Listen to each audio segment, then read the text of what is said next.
સર્વોત્તમ સ્તોત્ર ગ્રંથ શ્રી ગુસાઈજી પ્રભુ આપે પ્રગટ કરેલ છે, જેમાં શ્રી મહાપ્રભુજી વલ્લભાચાર્યજીના અતિ અલૌકિક લીલા સંબંધી, સામર્થ્ય સંબંધી,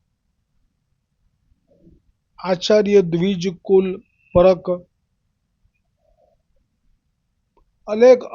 અનેક ભાવો જેમાં સમાયેલા છે, તેવા 108 નામમાં આજે 69મું નામ આવશે. અનન્ય ભક્તેષુ જ્ઞાપિતાશયઃ. યાકો અર્થ હવે શ્રી ગોકુલનાથજી આ નામ ઉપર વ્રજ ભાષામાં વર્ણન કરે છે ટીકા કરતા. याको अर्थ अब कहत है, जो श्री महाप्रभु जी वल्लभाचार्य जी आप कैसे हैं, जो अनन्य भक्त, जो अंतरंग भक्त है. दामोदर दास हरसानी, कृष्णदास आदि तीन को श्री महाप्रभु जी वल्लभाचार्य जी अपने हृदय को अभिप्राय जतावत है. सो ऐसे भगवदीय सो श्री महाप्रभु जी अपनो अंतःकरण मन मिलाए है. 300 कछु अंतर राखे नहीं है.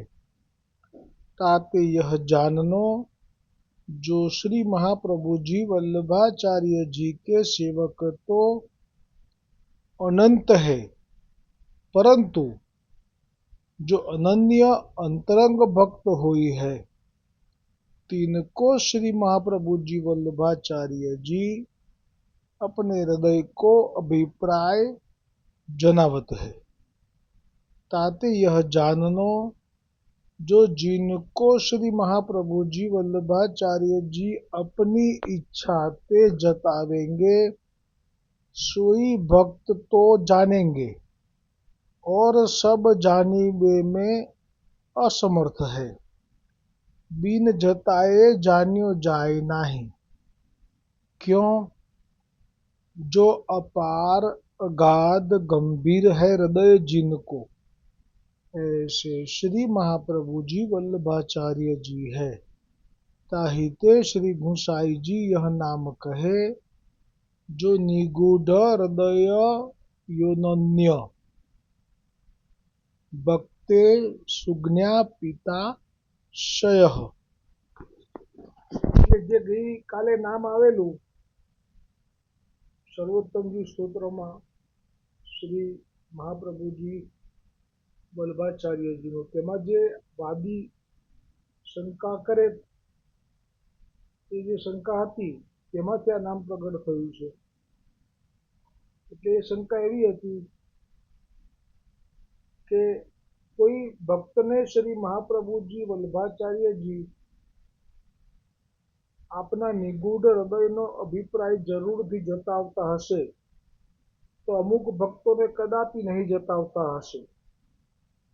આ સંદેહ દૂર કરવા માટે શ્રી ગુસાઈજીએ શ્રી મહાપ્રભુજીનું આ નામ પ્રગટ કર્યું હતું, જે આજે આપણે એનું વર્ણન વાંચ્યું, સાંભળ્યું. અનન્ય ભક્તેષુ જ્ઞાપિતાશય. આ જે નામ છે એમાં ભાવ જે છે એવો છે કે ગોકુલનાથજી એમ કહે છે કે મહાપ્રભુજી વલ્લભાચાર્યજી આપ જેને અનન્ય જાણે એને પછી આપનો હૃદયનો અભિપ્રાય જતાવે છે, અન્યથા નહીં. એટલે આ જે વાત છે એમાં આપ એવું કહેવા માંગે છે કે આપની સામે ભલે અનેક લોકો બેઠેલા છે સન્મુખમાં, અને આપ વચનામૃત કરવા માટે બિરાજેલા છો આસન ઉપર, અને જ્યારે આપ વચનામૃત કરી રહ્યા હોવ છો ત્યારે આપ જેને જતાવવા માગો છો એ જ એને પામી શકે છે, અન્યથા નહીં. એક આ ભાવ થયો. અને બીજો ભાવ એ થયો કે જે આપના અનન્ય છે એમને જ આપ એકાંતમાં જતા હો, બે ભાવ થયા. આ ઉદાહરણ તરીકે સમજવું હોય તો જેમ હમણાં જ મેં એ પ્રસંગ લીધો હતો તાનસેનજી અને આશ્કરણજીનો, એમાં તાનસેનજીનું અનન્યપણું નથી, કેમ કે એને બાદશાહના દરબારમાં એક રત્ન તરીકેનું સ્થાન, જે લૌકિક સ્થાન છે, એનો મોહ છૂટતો નથી. એટલે એનામાં એ લૌકિક છોડવાની ક્ષમતા નથી.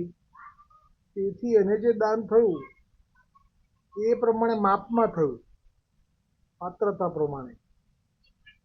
પરંતુ આશ્કરણ રાજાને જે દાન થયું એ આપે કૃપા કરીને, જેમ મહાપ્રભુજી હમણે આ નામમાં વર્ણન કરતા કહ્યું ગોકુલનાથજીએ, કે એ આપનું અંતઃકરણમાં જે કંઈ છે બધું જતાવી દે છે, અનન્ય હોય એને.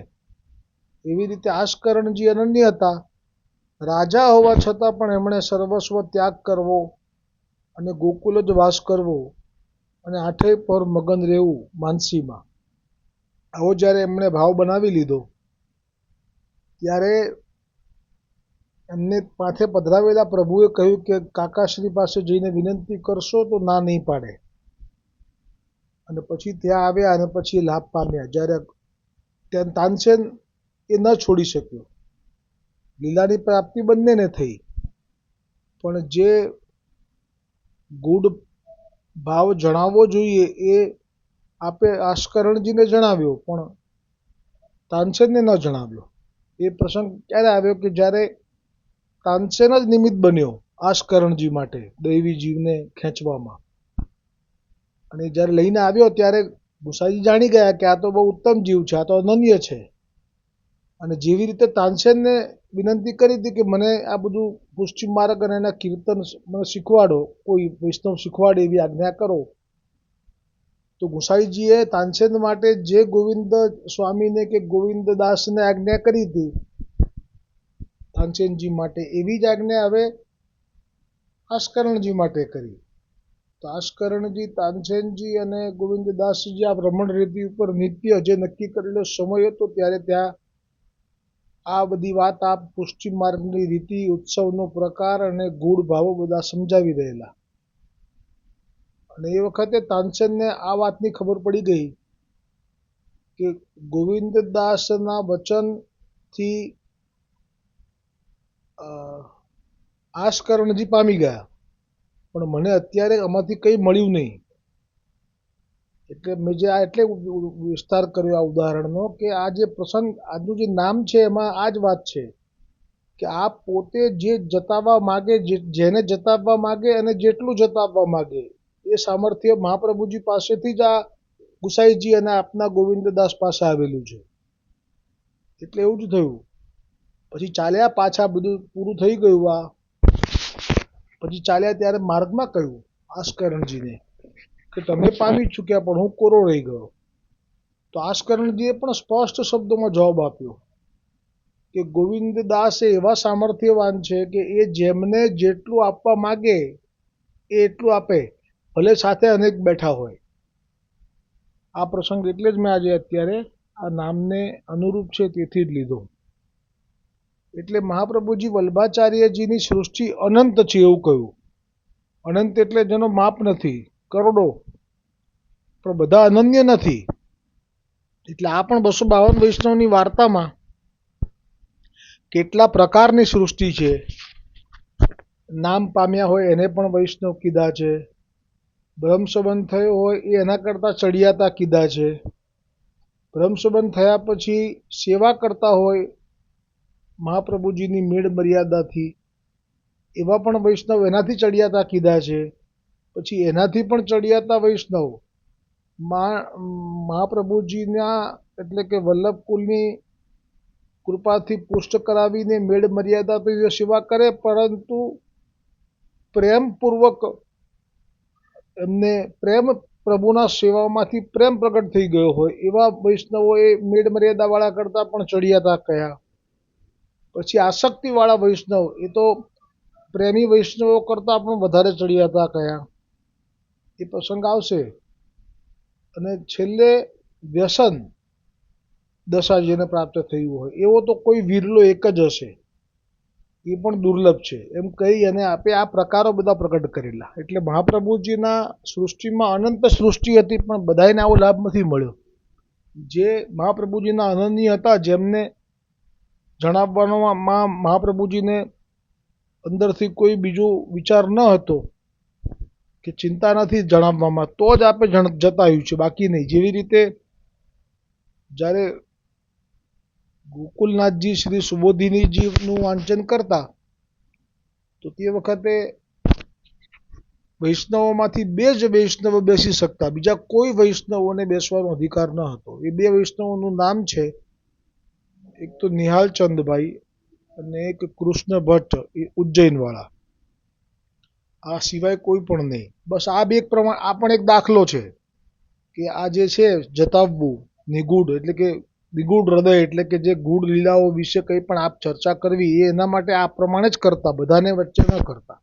જેવી રીતે પેલો પ્રસંગ આવી ગયો, ચાચાજી સાથે પેલો ક્ષત્રિય વૈષ્ણવ બીજા ક્ષત્રિય વૈષ્ણવ સાથે રસની વાતો કરવા લાગી ગયો, જે સામે પાત્ર ન હતો. અને જો પાત્ર ન હોય અને જો કોઈ આવી વાત કરી લે, જતાઈ દે એને એ ભાવ, તો પછી એનું પરિણામ જે આવેલું કે ગોવર્ધનનાથજી પાછળ શ્રમિત ઠાડા ઊભા રહ્યા હતા. જેટલા દિવસ વાર્તા કરી એટલા દિવસ શ્રમ આપે બેઠ્યો. એટલા માટે આ કારણ છે, બીજું કંઈ કારણ નથી આમાં કે શા માટે અનન્યને જ અને શા માટે બીજાને નહીં. બીજામાં કોણ આવે? તો કે બીજામાં ભ્રમસંબંધ પણ થયેલો છે, બીજામાં એમને મેળ મર્યાદાથી સેવા પણ પુષ્ટ થયેલી છે, પણ બીજામાં એ લોકોને લૌકિકની આસક્તિ બહુ છે. એટલે એ લોકોની લીલા પ્રાપ્તિ નિશ્ચિત છે, પરંતુ લૌકિક આસક્તિ વધારે હોવાથી એ આ રસના અધિકારી નથી. કેમ? શા માટે અધિકારી નથી? તો આ રસની અંદર નિર્દોષ પ્રેમ સ્વામીનીજીનો ઠાકોરજીનો છે એકબીજા પરકનો. પછી જે લીલા થાય છે એ સંપૂર્ણ નિર્દોષ છે, નિષ્કામ છે. જ્યારે એ જે શ્રવણ કરનારો જીવ લૌકિક વધારે ડૂબેલો હોય, એટલે એ લૌકિક બુદ્ધિથી જો શ્રવણ કરી લે તો પછી ગોવર્ધનનાથજીને શરમ પડી જાય છે.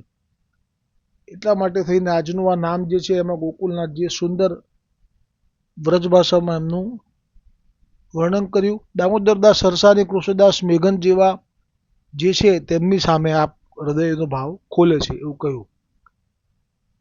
બસ હવે એક કીર્તન આવશે. રાગ છે જેજેવંતી.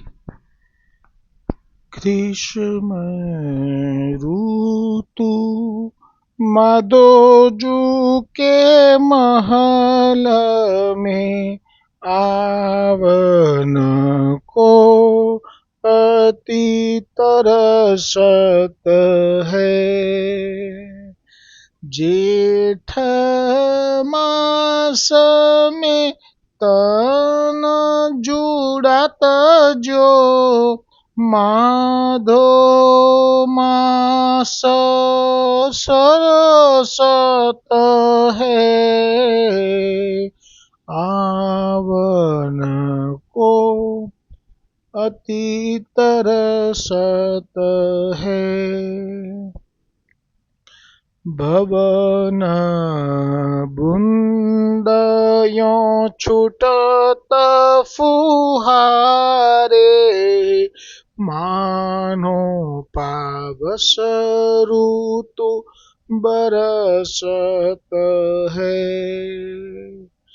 गोरिया रग जा अंग लगावती बैठे अति हुलसत है। आवन को अति तरसत है। ना वैभव वैकुंठ जो व्रज में श्रीवल्लभ गृह दरसत है। नंददास तहाँ ताप रहे क्यों? नंददास तहाँ ताप रहे क्यों? रमादि पग परसत है, आवन को अति तरसत है। ग्रीष्म ऋतु मादोजू के महल में, आवन को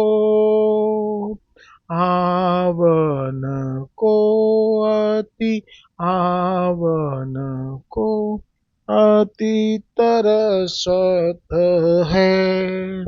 श्री वल्लभाधीश की जय, गोवर्धन नाथ की जय, गोविंद घाट की जय हो।